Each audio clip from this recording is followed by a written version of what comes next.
Breaking now. Prince William has publicly confronted Prime Minister Keir Starmer, ending what royal insiders are calling the silence of the crown. It happened at 8:02 p.m. in Manchester during what was supposed to be a routine Veterans Remembrance ceremony. No one expected fireworks, no one expected history. Yet, in a single sentence, the future king shattered decades of quiet neutrality and ignited a political storm that has already engulfed Westminster. The scene looked ordinary: rows of veterans, wreaths of poppies, a light drizzle falling over the memorial square. But when Prince William stepped to the podium, the energy shifted. Cameras zoomed in as his expression hardened, his tone calm but unyielding. "The people who serve this nation," he said, "deserve better than political excuses." The air froze. No one moved. For a heartbeat, even the cameras seemed to hesitate, capturing the silence before the wave hit. Within minutes, that line was everywhere. Newsrooms cut into live programming. Reporters shouted into microphones about a direct rebuke of the Prime Minister. The BBC, Sky, and ITV all confirmed the quote. It wasn't offhand, it wasn't vague, it was deliberate. And as one royal correspondent whispered live on air, "The monarchy has just spoken for the people." By noon, the clip had circled the globe. William V. Starmer and Your Royal Speak exploded across social media, pulling millions of views in under an hour. Twitter users called it the moment Britain found its voice again.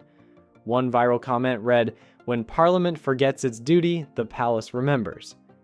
The crowd outside the Manchester Memorial chanted his name. Veterans saluted, families waved flags through tears. For them, this wasn't politics, it was recognition. Inside Downing Street, shock turned to panic. The Prime Minister was in the middle of a Q&A session with regional reporters when the first question hit, "What's your response to Prince William's criticism?" Witnesses say Starmer froze. He tried to smile, but his voice cracked. "I respect the monarchy," he replied, "but I won't comment on private remarks." The problem? They weren't private anymore. His tone betrayed the truth. He was blindsided. Phones started buzzing in the background. Advisors exchanged nervous glances. Within 20 minutes, the clip of Starmer's reaction was trending alongside William's statement. Commentators compared it to a boxer trying to smile after being knocked out. One political editor on Sky News said bluntly, "This is the day the Crown found its voice and Westminster lost control of the conversation." Downing Street scrambled for a strategy. Some urged silence. Others demanded a counterstatement. Aides debated whether to contact the palace directly, but by the time they agreed, the story had already moved beyond their reach. The public wasn't waiting for government talking points. They were already forming their own. Verdict. Meanwhile, the palace corridors were calm. At 2:10 p.m., Buckingham Palace released a short but unmistakable statement. The Prince of Wales's remarks were approved in advance. That single line detonated across the media landscape. Royal sources confirmed the king himself had said 6 words before the event. Let him speak. It's time. For a family known for discipline and restraint, those words carried thunder. Behind the scenes, advisors braced for backlash. None came. Instead, applause. Even critics of the monarchy admitted the tone was flawless, measured, moral, and unmistakably British. By a moral stand disguised as a speech, wrote the Times. A son speaking truth where politicians offer spin, added the Telegraph. The usually reserved royal press corps described the moment as controlled defiance from a family known for silence. Crowds began gathering outside Kensington Palace that evening, leaving poppies and handwritten notes. "Thank you for standing up," one card read. Finally, someone said it. The nation that had watched its veterans struggle, its politics divide, and its leaders stall, now saw a royal step into the space where leadership had vanished. By the next morning, opinion polls captured the magnitude of the shift. 71% of Britons agreed with the prince's comments. Among veterans and their families, support soared above 90%. For the first time in years, the monarchy's approval ratings eclipsed the government's by more than 50 points. What shocked Westminster most wasn't just the numbers, it was the emotion. The prince hadn't sounded angry, he'd sounded disappointed. Calm disappointment from the throne carries more weight than any fiery debate in Parliament. His message was simple. Britain's soul was worth defending, and silence was no longer an option. News anchors struggled to keep up. Panel discussions stretched into the night. Former diplomats called it the most extraordinary public intervention since the days of George VI. Every major network replayed William's quote on loop, dissecting each word for meaning. The people who serve deserve better than political excuses. The phrasing was surgical. It was never named Starmer, yet everyone knew who it was for. By evening, Westminster was reeling. MPs whispered about a rift that can't be unseen. Party loyalists begged Starmer to stay quiet, but silence once again only deepened the wound. The monarchy had spoken and the people had listened. Palace insiders say the king watched coverage from Windsor and made no attempt to intervene. He believes his son was right, one source said. There comes a time when neutrality becomes neglect. Downing Street went into crisis mode before dawn. Phones rang nonstop. Advisors rushed between rooms with folders clutched to their chests.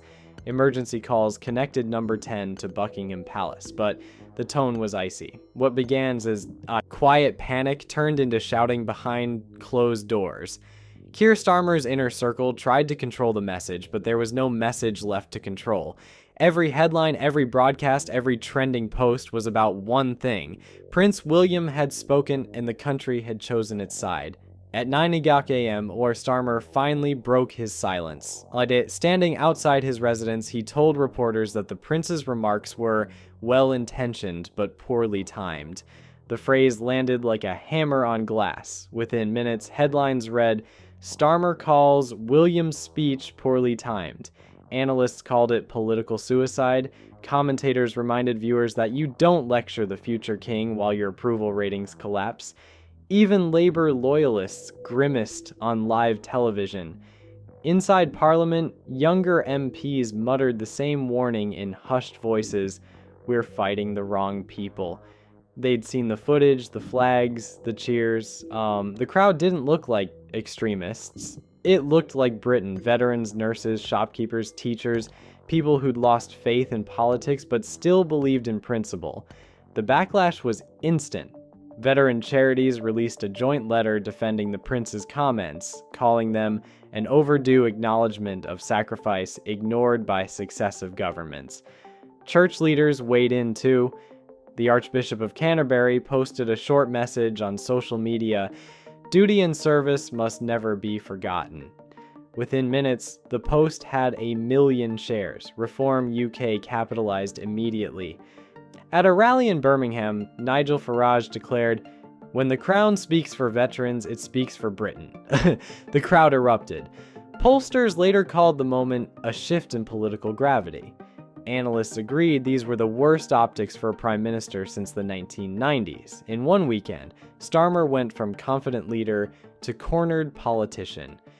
Across the nation, television screens glowed with the same image. Prince William standing under gray skies, his expression firm, his voice steady. Broadcasters replayed his line again and again. "Service deserves respect, not politics." The delivery was perfect, neither defiant nor pleading, just honest. That tone pierced through spin, through strategy, through years of political fatigue. By evening, the story had stopped being a controversy. It had become a movement. Crowds gathered outside Kensington Palace, waving flags and holding handmade signs. Some read, "Thank you, William." Others said, "Finally someone spoke for us." Veterans stood shoulder to shoulder with students. Families sang the national anthem softly under the glow of candles. Reporters described the scene as half vigil, half awakening. Polls confirmed what the streets already knew. 73% of Britons agreed with the prince's message. Labour's support cratered below 25%, the sharpest drop in modern political memory. Online forums flooded with one sentence repeated endlessly. He said what needed to be said. Every major network filled evening broadcasts with interviews from veterans and their families. A former Royal Marine named David Spencer, living in a shelter, told Sky News through tears, "We gave everything for this country, and it took a prince to remind them."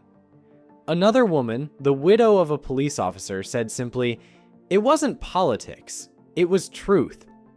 The monarchy, often seen as distant, suddenly felt closer than ever. The king and his son weren't just symbols now, they were participants in the nation's conscience.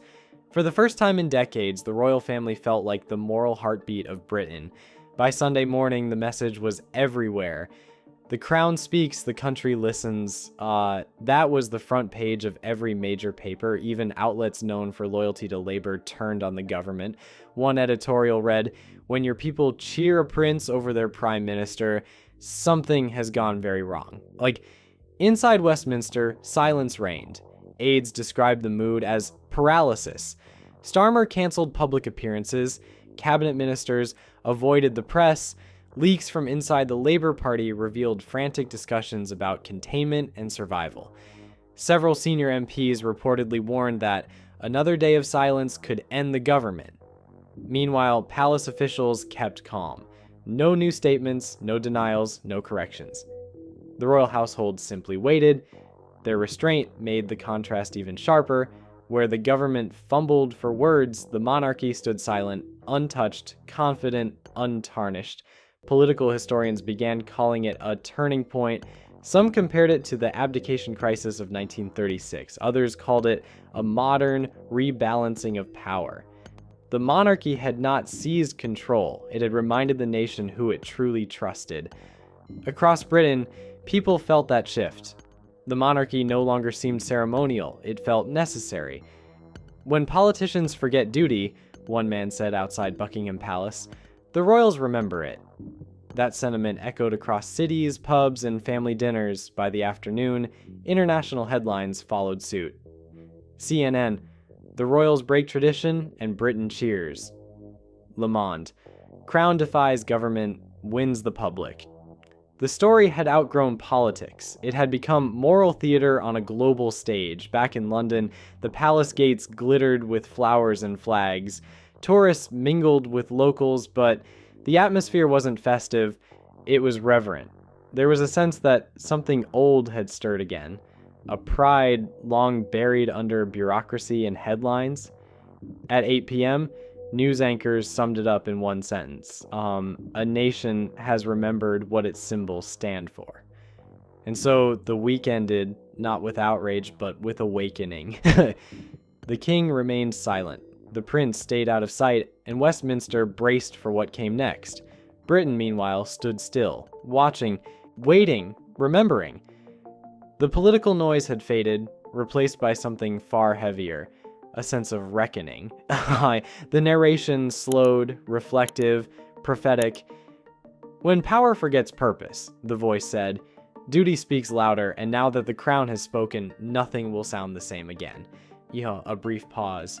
The music swelled beneath the voice. "Stay with us, because the next royal word could rewrite Britain's future."